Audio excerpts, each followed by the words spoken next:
versículo 56 directamente, después de que el Padre iba a probar a Cristo, dice, Abraham vuestro Padre se gozó de que había de ver mi día, y lo vio, y se gozó.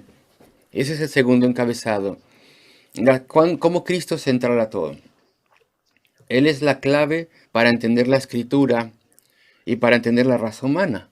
Escuchen estas palabras, por favor, versículo 56, donde dice así, Abraham vuestro padre se gozó de que había de ver mi vida, y lo vio, perdón, mi día, y lo vio, y se gozó. Pero de hecho, esta traducción en la Reina del 60 está mal, porque tendría que decir, como dice la Reina Valera antigua, dice, Abraham vuestro padre se gozó por ver mi día y lo vio y se gozó. La Biblia de las Américas dice, vuestro padre Abraham se regocijó esperando ver mi día y lo vio y se alegró, se alegró. Pero una mejor traducción de este versículo es como aparece en la Reina Valera antigua, la de 1909, que dice, Abraham vuestro padre se gozó por ver mi día, no de que habría de verlo o que lo vería, sino por ver mi día, y lo vio y se gozó.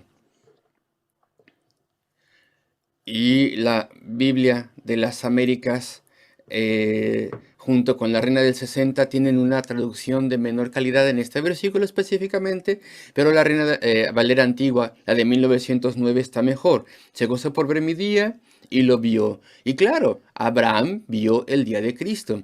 Y ahora les voy a llevar a diferentes pasajes que ustedes ya conocen y solamente quiero poder mostrar lo que estoy diciendo estoy hablando de que la prueba de que Abraham vio el día de Cristo. Primero les voy a llevar de vuelta y yo creo que esto les será bastante útil, espero yo. Voy a llevarles de vuelta a Génesis 3. Y me atrevo a decir que ustedes ya saben a dónde voy. Génesis 3, versículo 15. El enunciado que Dios hace a la serpiente después de la caída del hombre. Y pondré enemistad entre ti y la mujer, y entre tu simiente y la simiente suya. Esta te herirá en la cabeza, y tú le herirás en el calcañar. La primera promesa de Cristo en la Biblia. La primera promesa de que vendría el Mesías. Inmediatamente después de la caída del hombre y su desobediencia en el huerto del Edén, y la serpiente em, a ella se le dice que habría hostilidad entre la simiente de la serpiente, es decir, la gente que no es salva, la gente inconversa, y la serpiente también contra la simiente de la mujer, quien es Cristo, y le siguen a Cristo su pueblo. Y Cristo heriría la cabeza de la serpiente. Y ustedes saben que eso fue lo que pasó en la cruz del Calvario. Cuando Cristo tomó el castigo del pecado representando a todos los que serían salvos. Y esa fue una herida terrible a la cabeza de la serpiente. Él perdió control de todos los que serían creyentes en Cristo. Y entonces él mismo llegó a ser juzgado. Pero Cristo sufrió en el proceso, claro. Tú, la serpiente, le herirás en el calcañar.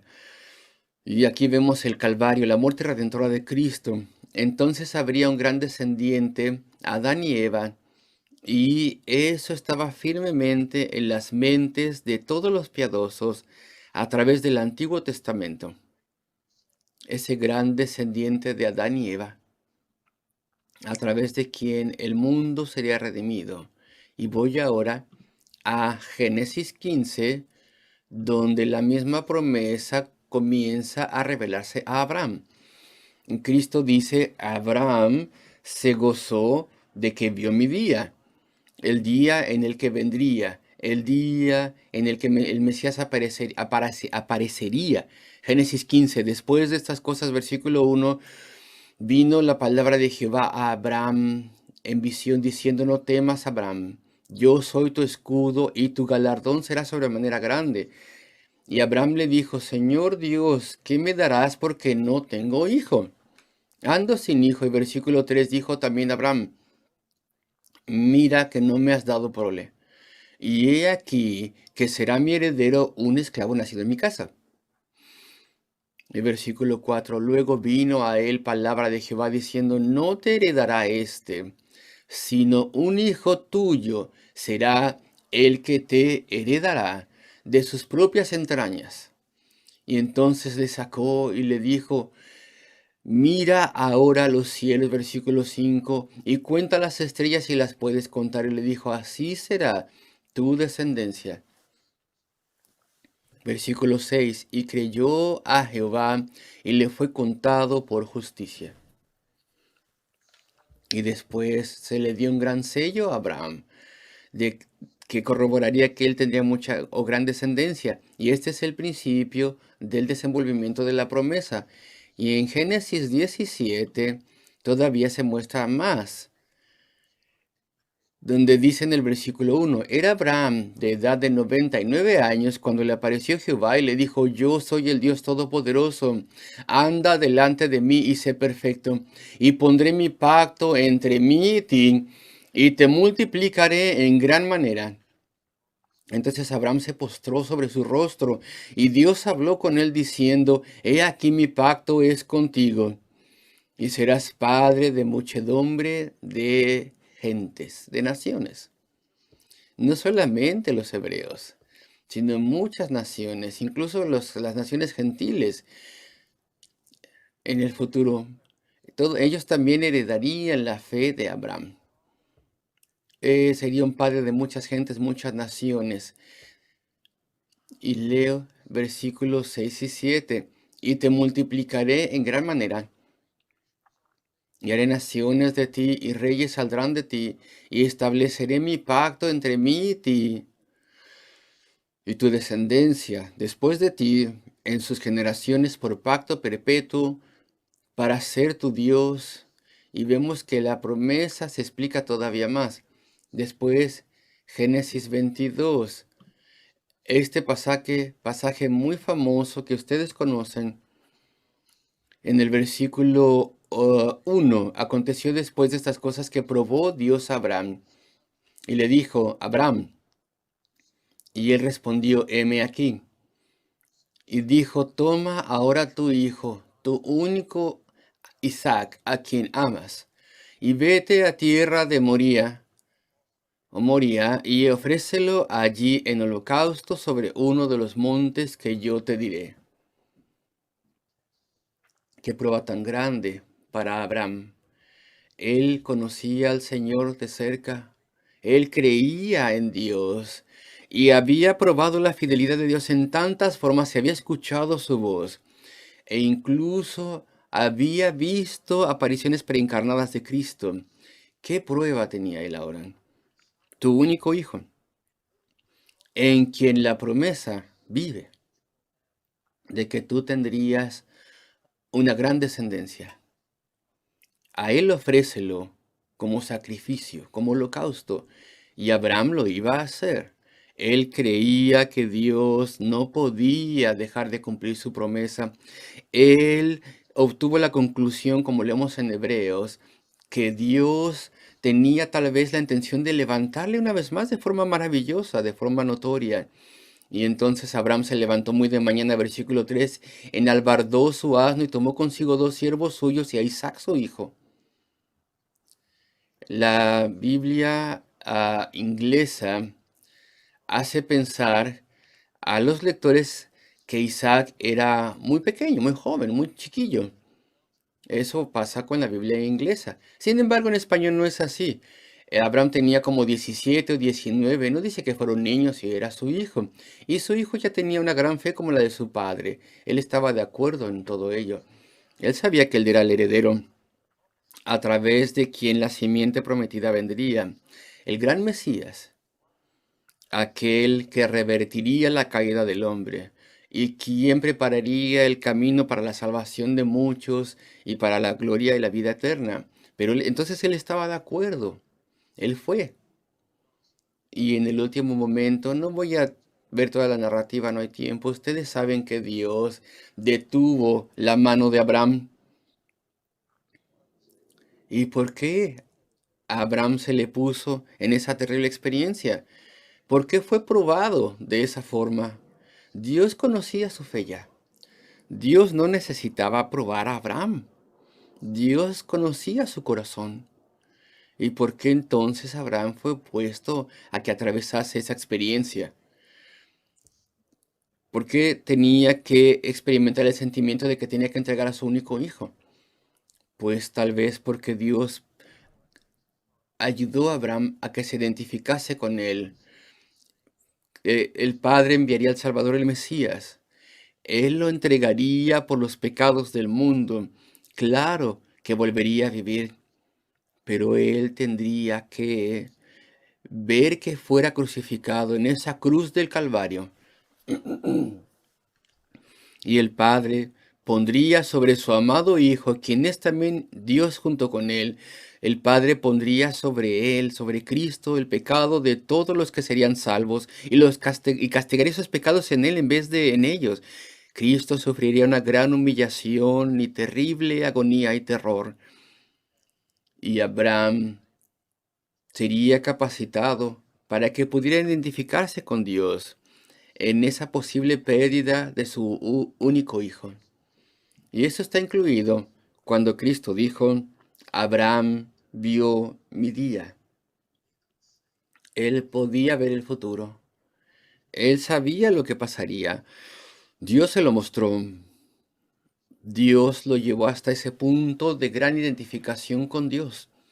Pero bueno, leemos a través de los versículos, por ejemplo, en el versículo 22 o versículos finales del pasaje, versículo 15 más bien, donde dice, y llamó el ángel de Jehová a Abraham por segunda vez desde el cielo y dijo, por mí mismo he jurado, dice Jehová, que por cuanto has hecho esto y no me has rehusado tu hijo, tu único hijo, de cierto te bendeciré y multiplicaré tu descendencia como las estrellas del cielo y como la arena que está a la orilla del mar, y tu descendencia poseerá las puertas de sus enemigos.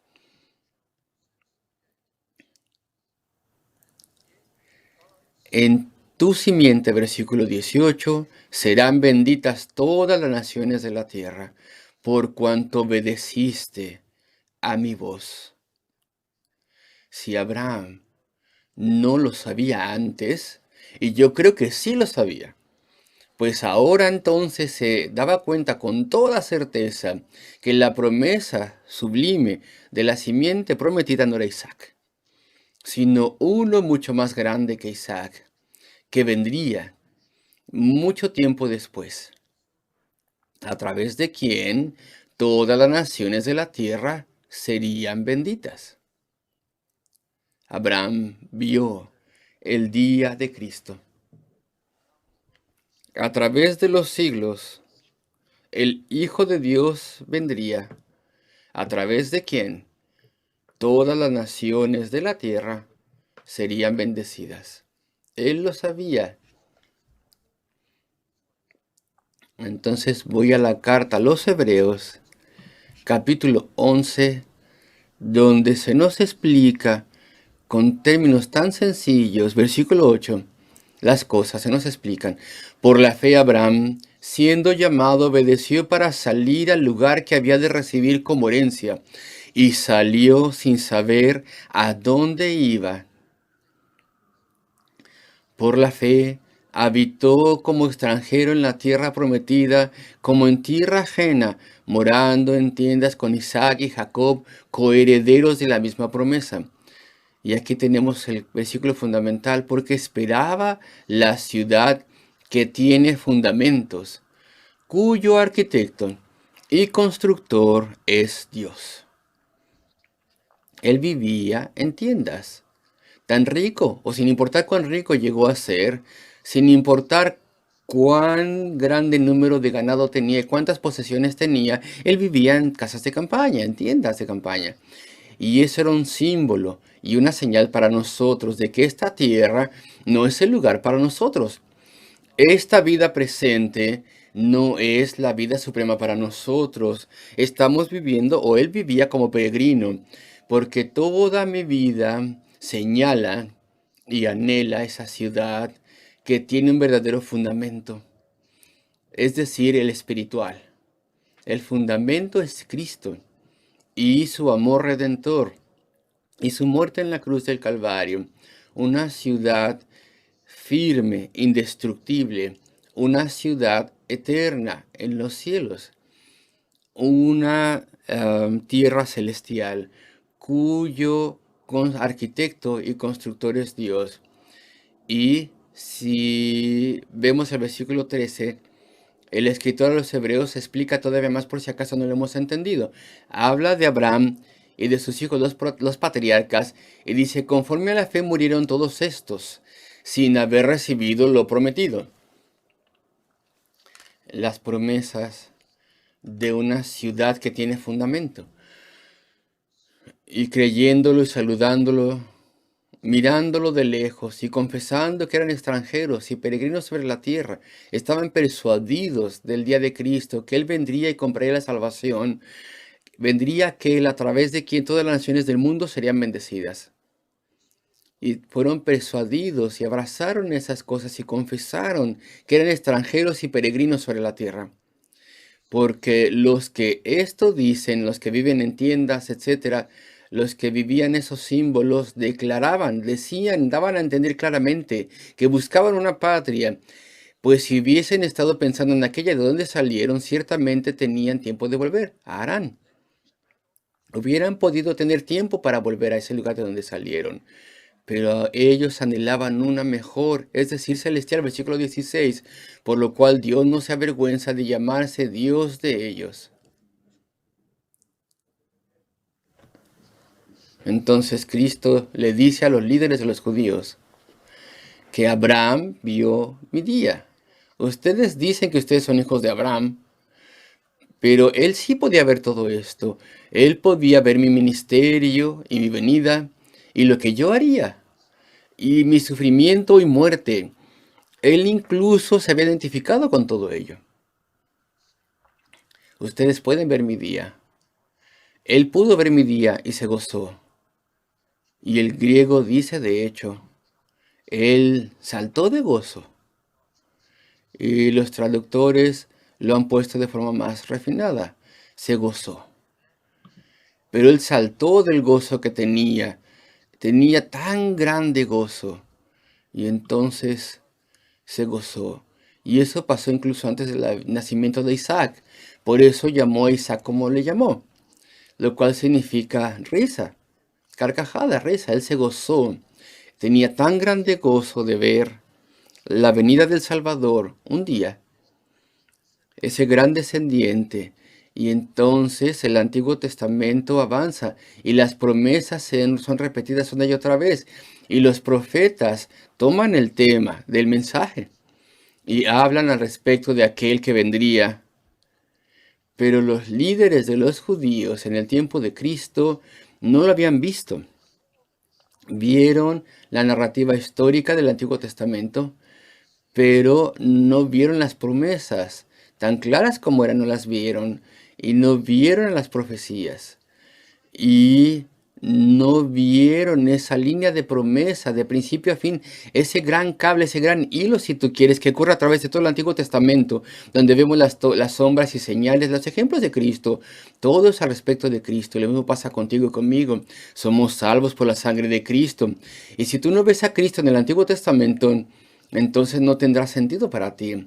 Él es el principal principio de interpretación del Antiguo Testamento. Y Él es la única forma de entender a los seres humanos y la naturaleza humana. Porque estamos todavía en este mundo. Bueno, ese es otro sermón. Pero estamos aquí solo por Cristo. ¿Por qué Cristo no destruyó la raza humana el día después de la caída del hombre? ¿Por qué Dios no la destruyó?